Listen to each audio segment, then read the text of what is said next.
Welcome, everyone. One of the first things usually that I get asked is, what is Project Ploughshares and what's it all about? Well, Project Ploughshares takes its name and its vision from the ancient biblical vision in the book of Isaiah, in which the material and human wealth consumed by military preparations are transformed into resources for human development, thereby removing the roots of war itself. The word peace, oddly enough, appears far more often in the Bible than the words justice, righteousness, grace, and mercy.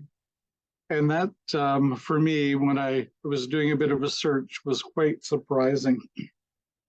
The Bible witnesses to the creation of the world by God, who intends that creation reflect the fundamental harmony we call shalom. We derive our understanding of security from a vision of peace informed by the biblical idea of shalom, which encompasses not simply the absence of war, but a well-being and harmony among people and with nature. The prophet Isaiah gives us this vision of the peaceable kingdom, where the wolf shall dwell with the lamb. And you can find that in Isaiah 11. And actually, Project Ploughshares is an excellent fit for our denomination, Community of Christ. If we consider our mission initiatives and our enduring principles, I mean, what a wonderful melding, a wonderful mesh that is. Project Ploughshares operates under the belief shared by all 25 member denominations of the Canadian Council of Churches that war is to be and can be avoided.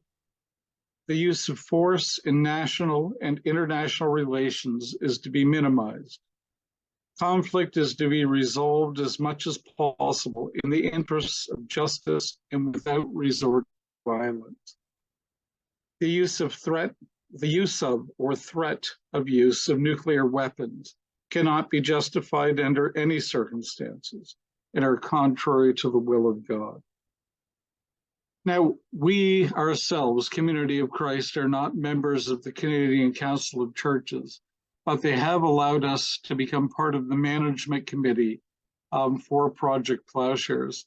And it's been a great experience for me. I know that when I was originally asked to join this group, I had to say to Carrie, who's up on my screen here, oh, whoa, hold on a second. I have to try to figure out what this group is about before I can agree to represent the church. And Project Ploughshares was established as the Peace Research Institute of the Canadian Council of Churches to give practical expression to the fulfillment of God's call to bear witness to peace, reconciliation, and nonviolence, and to contribute to the building of a national and international order that will serve the goals of peace with justice, freedom, and security for all. I'm going to share with you the Project Ploughshares website, because there again, a lot of people say, hey, how do I get to the Project Ploughshares website? I'm sure we're all familiar with the Canadian Church website. And so from this website, you can go to many different places. And if you haven't explored this website, I really encourage you to do so. It's a good representation of who we are. But if you go all the way down to the bottom, you'll see the affiliated groups for the Canadian Church. And down here in the left-hand corner is Project Ploughshares. I just updated the Project Ploughshares website with the origami dove, and you'll see it spinning down here at the bottom as well. If you go to who we are, it talks about where Project Ploughshares headquarters is. I don't know how many people will be familiar with Conrad Grebel, the Mennonite Seminary over at the University of Waterloo. I'm not seeing anybody nodding or anything, but I went to Conrad Grebel. It's a great place. And the Mennonites, when they talk about peace, they have peace woven into the fabric of their lives. There's lots of different things you can explore here at Project Ploughshares. I'll take us first to the sponsoring churches. And you can see the churches there that sponsor. And I've made lots of new friends with lots of different organizations, renewed some old friendships with the Quakers and with the Mennonite Central Committee, both near and dear to my heart because I've worked with both of them fairly extensively over the years.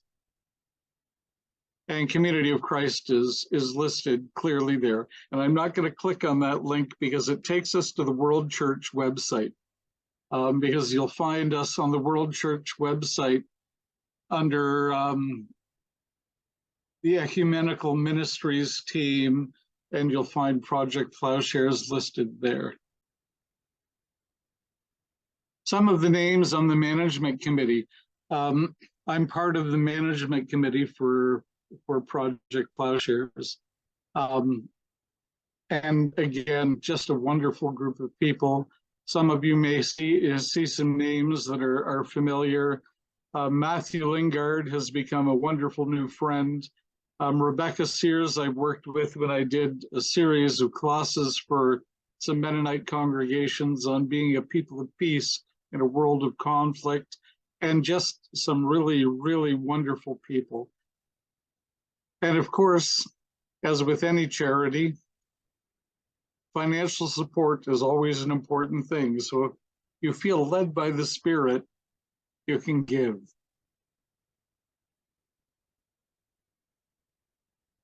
There are many different program areas. We just had a Ploughshares meeting yesterday. And I was asked at the last session, well, how does Project Ploughshares make a difference? Is it just a group of people that comes together to discuss how bad some of these things can be? And no, Project Ploughshares lobbies with the governments at all levels. Our executive director, Caesar, has been invited to Parliament, to our legislative assembly, to the US, to the UN. Project Ploughshares does a great deal of lobbying for the pursuit of peace. Let me see if I can find it. I had it here just a second ago. One of the things we were discussing yesterday, which I find really scary, is the use of artificial intelligence in warfare, where drones can be sent and they're completely autonomous, and they can choose their target and choose what they're going to shoot. And for me, I find that devastating. I'm not a person who believes in war. Andrew Bolton and I, a few years ago, spent a whole week discussing the principle of just war, and I don't believe there is such a thing. And so, well, Andrew often describes me as a Anabaptist minister masquerading as a Community of Christ minister. And so Andrew's a great guy. If you don't know him, get to know him. There's many things that that people can visit if you're kind of in the local area. There are different gatherings that you can go to. They're generally open to anybody who's interested. Some of the things you may find a little bit above your head. When I first joined the committee, there were certainly things above my head. I didn't realize the number of arms that Canada sells to other nations, and not always friendly nations. Autonomous weapons and the need for regulation. And so there are lots of neat little things coming up, and you'll see people listed like Branka. And she's actually an expert in the field of autonomous weapons and works with Project Ploughshares. The mandate for Project Ploughshares comes from the Canadian Council of Churches, which delegates the responsibility of formation and governance to the management committee and to its member churches and associated churches. that have agreed to sponsor Project Ploughshares. The Canadian Council of Churches is the legal entity under which Project Ploughshares operates. And as such, the Management Committee of Ploughshares is accountable to the Canadian Council of Churches for governing Project Ploughshares in the pursuit of the mandate received from the Council. Now, a couple of years ago, I was asked to represent the church on this committee, and I found it eye-opening. I found it to be something that really spoke to my soul, because this is something that I believe in. Those of you who know me well know that I'm a marcher in parades, a banger of drums, a holder of placards, and you can often find me where people are protesting. And I don't think that a people of peace need to stay away from, okay, we're running out of time. I don't think that a people of peace need to be separate when it comes to protest, peaceful protest.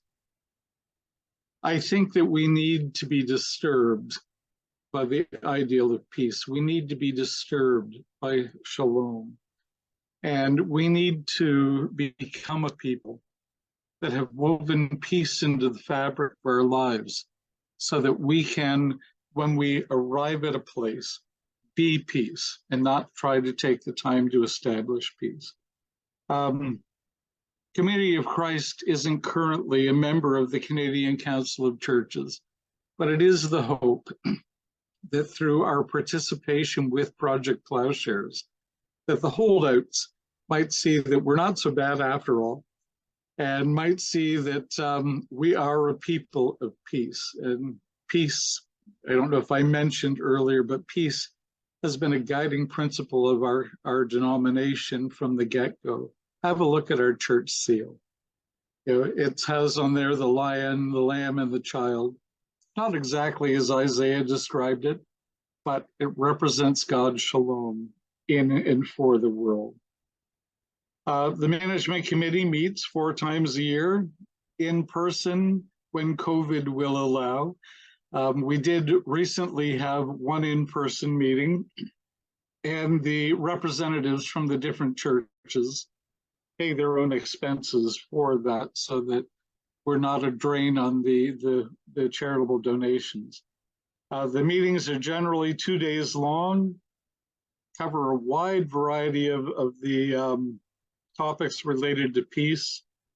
And I'm hoping that Project Ploughshares will represent or welcome representation from the community of Christ for years to come. I'm hoping personally that through our participation, that we're able to eventually become members of the Canadian Council of Churches, as World Church is a member of the National Council of Churches in the US. And with that, I'm going to open it to questions, comments, concerns. Does anybody have any questions? Yes, Vivian. Hello. This is something that's really important to us in our new Community of Christ Reaching Out program. And I'm wondering if we can talk at some point and have you come and share with us. Also, would members of this community, the Ploughshares, would any of them be willing to come and talk about their how they feel about it within their faith community? We could certainly do this on Zoom, and we would welcome anyone, and this would be a wonderful opportunity for us and our young people to really see and feel the need for shalom. Well, I'm more than willing to participate. And as you know, I love getting together with you and your people in Streetsville. I will talk with a couple of the people from the management committee. I'll also talk with Matthew Pupic, who is his title has escaped me, but I have a couple of good friends. One of the problems that we would have is that most of these people are ministers in their denomination. So if it were a Sunday morning, it might be remarkably difficult for them to get there for a Sunday. I can see what I can do. I can see if any of them would be willing to do that, because they all seem to have a very favorable impression of Community of Christ. And, you know, I'm happy because it was as a new guy breaking into an established group. But then again, I think that all of you who know me know that I'll talk with anybody. And you can usually find me chatting with someone, and I can probably sell ice cubes to Eskimos. And so, But we could certainly accommodate their time. We'd be willing to do that. sure, I will talk. Matthew Lingard is a Presbyterian minister who's become a very good friend. And I visited his congregation once or twice. It's broadcast every week. It's a big going concern. And he's a young guy, certainly much younger than me. But that's not difficult these days. There's a lot more young people around me, it seems, than older people. Well, you're a lot younger than me, all of you. Gary. Okay, what does Ploughshares think or have to do with this Russia-Ukraine deal, and what do they think of Canada being part of it? There has been an awful lot of lobbying from Project Ploughshares, and Project Ploughshares tends to be devastated by the war in Ukraine, especially with the use of autonomous weapons and the threat of nuclear weapons. And I believe that we can all, from our position in Community of Christ, say that nuclear weapons are never a good thing and they're contrary to the will of God. I have a question, John. Yes. I'm just curious as how is Community of Christ being part of Ploughshares sort of impacted the organization at this point? How are you having an effect? Impacted Ploughshares? Yeah. Well, number one, they opened up the door and they were a great group of people. It's tough breaking in, but as I share my perspective on the different topics and different things I've written to them from a Community of Christ perspective, the Ploughshares folks are, wow, you know, you guys really seem to know about peace. And face it, as a denomination, we do have a unique outlook on peace. And as Canadians, we have a unique outlook on peace. Carrie wants to ask a question. Well, it's not a question so much as I just wanted to comment on the Canadian Council of Churches, that although we are not a member per se of the council, we are given observer status, which allows us to participate in every way in the council except in voting on budgets and various issues that come before them. But we have voice, and we can participate in any of the committees and any of the workshops, seminars, and things of that nature. And that's above my pay grade.